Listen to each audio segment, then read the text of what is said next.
রেস্টুরেন্টে খেতে গিয়ে শেষ পর্যন্ত কিনা পচা মাংসের শিকার হলাম। যাই হোক, আমরা চলে গিয়েছিলাম আজকে বারাসাতের বৈশাখী রেস্টুরেন্টে। সেখানে আগেও খেয়েছি, তো আজকেও আমি চলে গিয়েছিলাম ফ্যামিলি নিয়ে পুজোর সময় বৈশাখী রেস্টুরেন্টে খেতে। দীর্ঘক্ষণ অপেক্ষা করার পর হাতে মেনু কার্ডটা পেলাম। মেনু কার্ড খুলে দেখলাম আগের থেকে এখনকার দাম অত্যন্তই কমে গিয়েছে। তো অনেকক্ষণ ধরে বসে থাকার পর মিক্সড ফ্রাইড রাইস আর চিলি চিকেন অর্ডার দিয়ে দিলাম। তো দীর্ঘক্ষণ বসে থাকার পর অবশেষে মিক্সড ফ্রাইড রাইস আর চিলি চিকেন কিন্তু হাজির। দেখতে কিন্তু অতুলনীয় লাগছিল।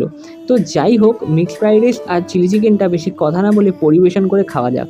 তো পরিবেশন করে মিক্সড ফ্রাইড রাইস আর চিলি চিকেনটা নিয়ে সোজা আমি আমার মুখে চালান করলাম। ওফ, আউটস্ট্যান্ডিং টেস্ট ছিল কিন্তু। আমরা এতটাই ক্ষুধার্ত ছিলাম, সবাই কিন্তু খাওয়াতে এখন ব্যস্ত। সবাই যে যার নিজের মতন করে খাচ্ছে, কিন্তু খাবার পরও আমাদের না পেটটা ভরেনি। তো আবার আমরা খানিকক্ষণ অপেক্ষা করে থাকার পরই চলে আসলো ভাত আর গরম গরম চিকেন কষা। সেই চিকেন কষাটা যেন 3-4 দিনের কোনো চিকেন কষা করে রাখা ছিল। যাই হোক, অসম্ভব দুর্গন্ধ, যেন খাওয়াই যাচ্ছে না। তো আমাদের রাইস চিকেন কষা সমস্তটাই ফেলানো গেল, আর খিদে পেটে খিদেই রয়ে গেল। তো আমরা ঝামেলা না করে বললাম চেঞ্জ করে দিতে, তো ওরা চেঞ্জ করে দিতে পারলো না, রাইস আর চিকেনের টাকা ফেরত দিয়ে দিল।